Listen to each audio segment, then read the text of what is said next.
Hello everyone. I think now we are going with the next session of the same chapter, that is Introduction to Microprocessor and Organization of 8085. Okay, uh, in this we'll go ahead.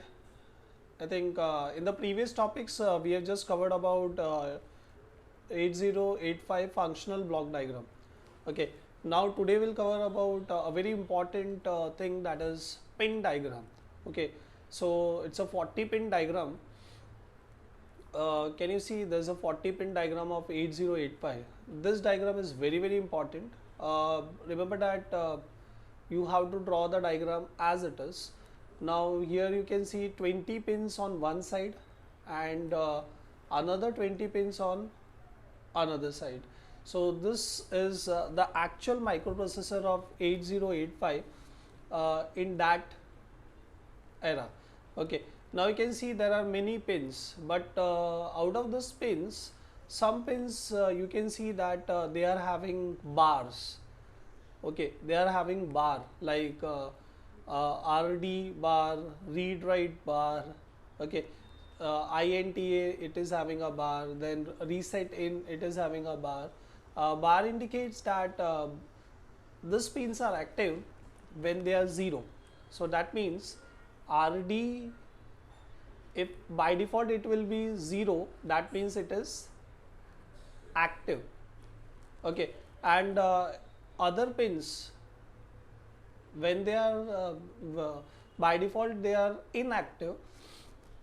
Okay, and then they are active only when they become 1. So they are exactly opposite. These all pins, can you see 20 pins on this side, 20 pins on that side? All the pins make programming possible in 8085. Okay, we will study all the pins one by one. Actually they are divided into different groups. Okay, so we'll see the group. Please draw the diagram as it is. Even if you don't write the pin numbers, okay, like 1 2 3, and suppose here you write instead of starting here from 21, if you start from 21 and the start from here, you will lose the mark. Okay, so see that you have to just draw the diagram as it is. So you have to practice this diagram. This diagram has many time has come in your board exam. Okay, so let's go with the next slide. Yes, I think we are just talking about 40 pin diagram. So address bus and the data bus. So we'll talk about address bus and the data bus. So I think in this diagram you can see that we are having some AD0 to AD7, and this side also A8 to A15. Now we'll try to cover AD0 to AD7. These are known as multiple address as well as data bus. This the signal lines AD0 to AD7 are bidirectional. That means they can move from one direction. That means from microprocessor to other devices or from other devices to microprocessor. They serve dual purpose. They are used as the low order address bus as well as the data bus in executing an instruction during the earlier part of the cycle. These lines are used as a low order bus. During the later part of the cycle, these lines are used as a data bus. However, the low address bus can also be separated by using these signals by using a latch. Now what you understood by this? Now I hope you understand the concept of maximum utilization. Actually remember that your data bus is of 8 bit.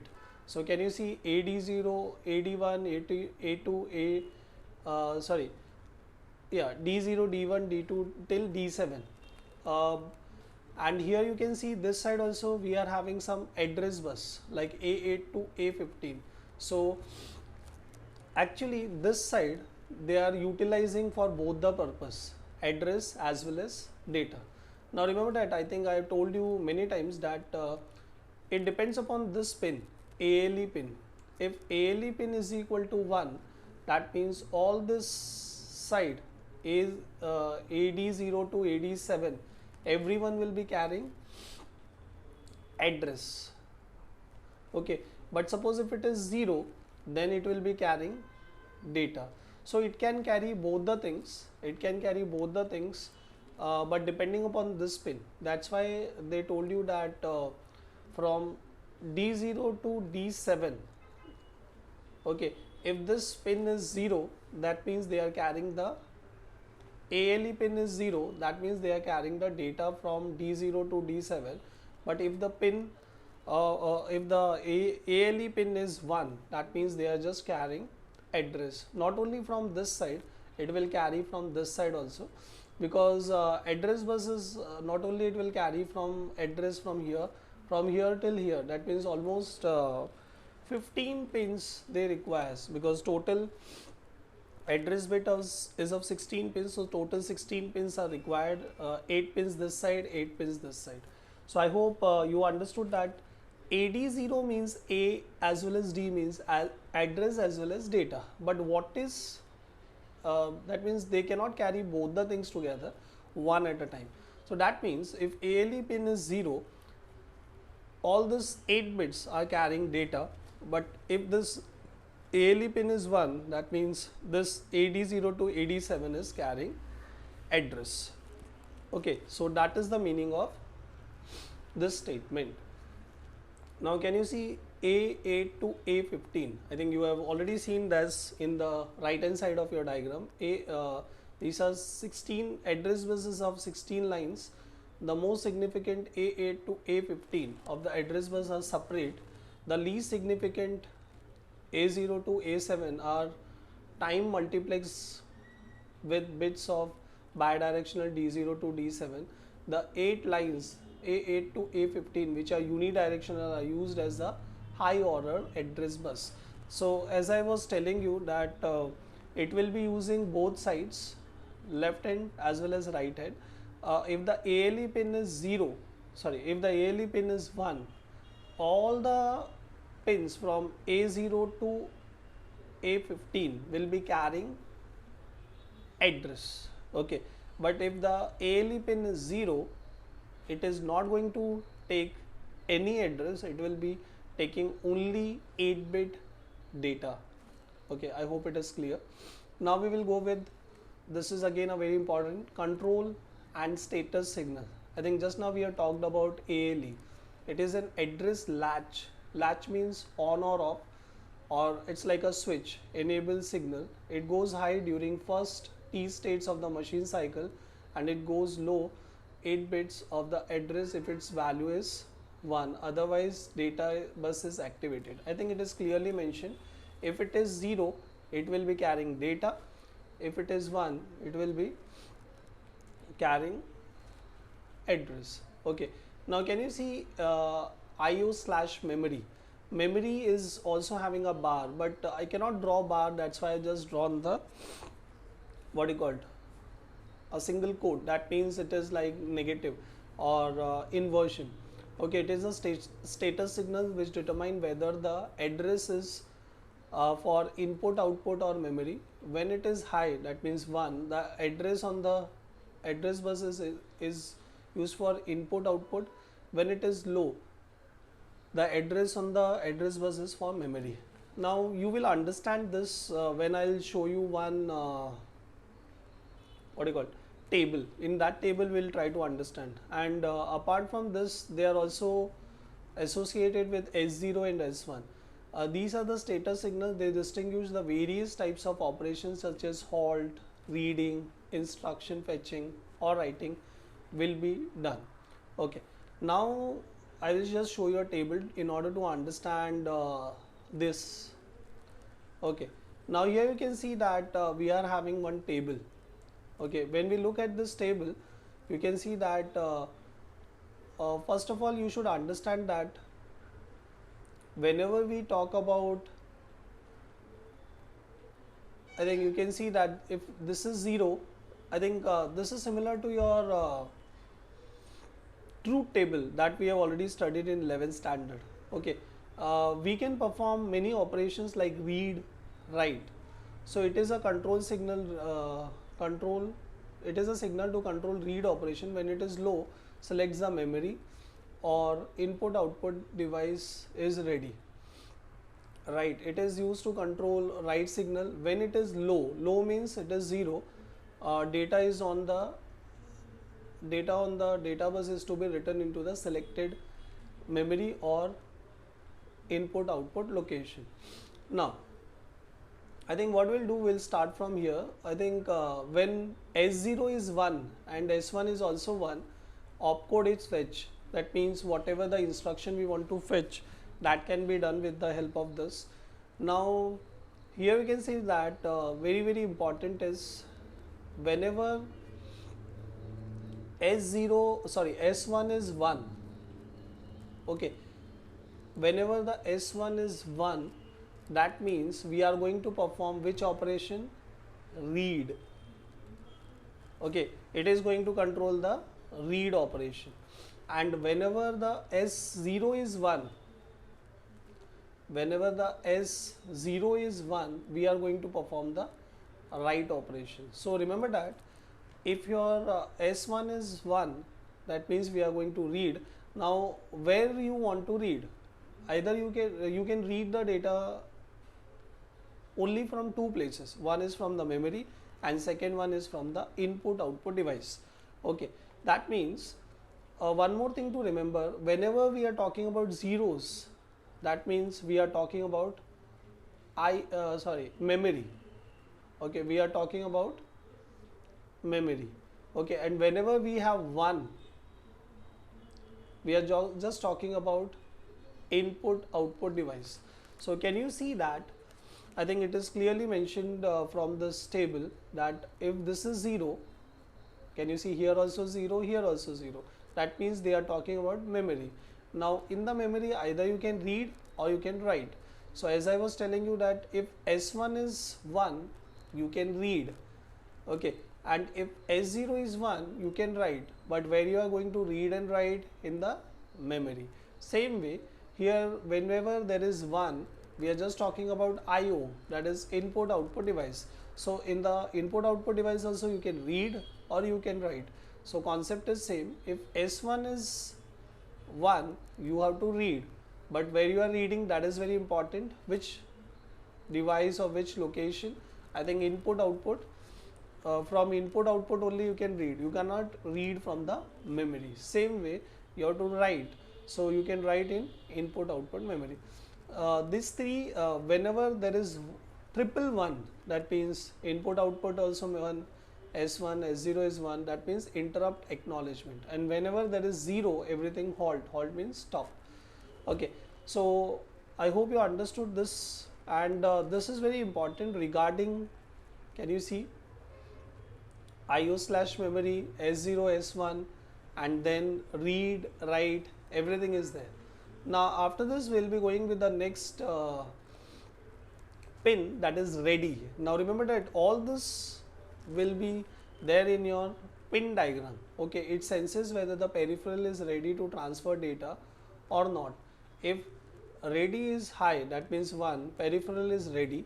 If it is low, the microprocessor waits till it goes high. It is useful for interfacing with the low speed devices. So remember that microprocessor will be waiting. Ready in the sense it will just wait. Okay, if it is 1, okay, it will wait for your device to get interface with it. Okay, then we are having what do you call it, power supplies. Okay, third type of signals are power supply and clock frequency, VCC and VSS. I think when I show you this diagram, can you see this pin number 20 and pin number 40? Okay, these are, and can you see X1, X2? All this are all this they will be talking here. I think without power supply your microprocessor is not going to work, so we require the power supply. So plus 5 volt VSS ground, X1, X2. A crystal is connected at these two pins. The frequency is internally divided by 2. Therefore, to operate a system at 3 megahertz, the crystal should have a frequency of 6 megahertz. Okay, so actually system can operate only at 3 megahertz, but we give the supply 6 megahertz. Okay, so your microprocessor 8085 is working at 3 megahertz speed. Clock out. This signal can be used as the system clock for other devices. Okay, so suppose if you want to synchronize your other output devices, then you can use it. Then this is also very important, interrupts and peripheral initiated signals. Now where it is, this interrupts are also very important. Now can you see trap, RST 7.5, 6.5, 5.5, INTR, INTA, all these are trapped interrupts. Okay, interrupts are also very important because of multi-programming. So can you see 8085 has 5 interrupts that can be used to interrupt a program. Now INTR 7.5, 6.5, 5.5 and trap. Now all those are very important interrupts. The microprocessor acknowledge the interrupt request by INTA, that is also slash. That means if it is 0, then only it will accept the acknowledgement. In addition to interrupts, there are 3 externally initiated signal: reset, hold and ready. I think that we have already seen. To respond to hold request, it is one signal called as HLDA. That also we'll see when we'll come across it. INTR is also known as interrupt request.